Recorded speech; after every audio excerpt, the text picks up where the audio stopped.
Hello, my name is Zahura Plummer and I'm an Extinction Rebellion activist in Oxford, and these are a series of short videos which I'm going to be making about the process of being a member of the advisory panel for the City Council's Citizens' Assembly. So over the coming months we will be meeting several times in the lead up to the Citizens' Assembly, and I'm going to be making little videos to explain what happens and what I learn and all the thoughts that I'm having. And I'm doing this because I think there's lots of interest in Citizens' Assemblies, definitely across the UK but certainly globally, so lots of different local authorities and places are getting in touch with us because they might be holding their own. So the background is the City Council in Oxford have declared a climate emergency, and they've announced that they're going to hold a Citizens' Assembly on climate change, and they've appointed an advisory panel of people to oversee that kind of process and decide who the participants on the Citizens' Assembly hear from and things like that. And I'm a member of that panel alongside lots of other people who I'm going to explain in a minute. And to give you a quick overview, citizens' assemblies are essentially a deliberative democratic process.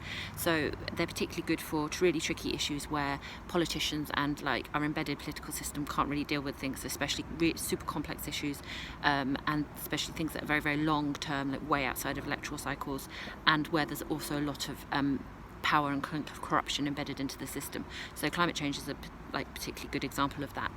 And they are essentially getting a bunch of people together to decide things, but the people who you get together are random. So you're selected at random, a little bit like jury service. So you end up with a selection of the population, different age, different race, different class, different ethnicities, all kinds of things, disability, and you present to people information and facts from experts, which is kind of an important point, which we'll be talking about lots more in the series.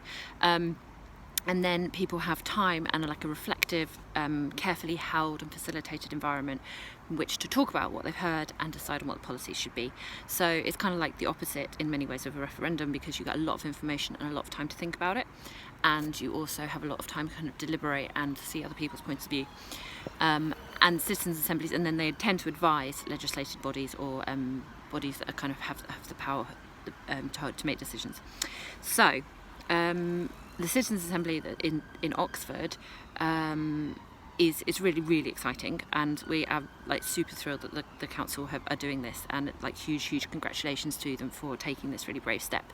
The members of the advisory panel of the Citizens' Assembly advisory panel in Oxford are Susan Brown, the leader of the Labour Party, Andrew Gant, the leader of the opposition, who's a Lib Dem, Dick Wolfe, who's a Green councillor, James Mills, who's a Conservative councillor at West Oxford District Council, Professor Steve Fisher, who's an Oxford political polling professor, Professor Miles Allen, who's at the Environmental Change Institute in Oxford, and a real lead author on the IPCC, a real climate scientist expert.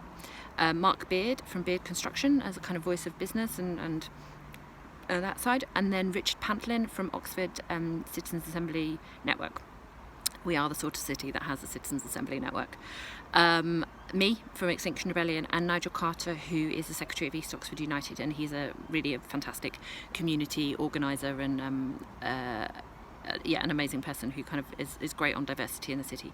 So the reason that Extinction Rebellion has a place on this, one of the few places on the advisory panel, is because we're one of the organisations, alongside the school strikes and alongside lots and lots of others, who really changed the way that climate change and climate and ecological breakdown is being talked about in the last 6 to 9 months. And it's our third demand. So we have 3 demands, which is tell the truth about climate change, radically transform society to make us carbon zero by 2025, and then hold a Citizens' Assembly to oversee that massive transformation to make sure it's truly democratic. And because of that third demand, and because of what we've done in the last 9 months, I was invited to be on the panel. So I'm very, very grateful for that opportunity. So this is kind of overlaying the outline of what's happening at the Citizens' Assembly, and then I'm going to go through loads of other stuff in future videos. I'm going to try and keep them all under a reasonable amount of time, 7 or 8 minutes. So the dates for the Oxford one are 28th to 29th of September and the 19th to the 20th of October. So it's not very far away and it's not very much time. 2 weekends. The selection process I'm going to talk in a lot more detail in another video. The budget for the whole Citizens' Assembly is £200,000. and the amount of money that each person is getting to participate in the Citizens' Assembly is £300. Ipsos Mori are the facilitators of the whole process, and they are a solid, safe pair of hands, I think it's fair to say. So those are kind of the background to it all. I'm going to tweet this now, and then you can I really welcome questions or people tweeting me or asking me things. If you want me to do a particular thing on that, or video on that, or just answer your tweets directly, I can do.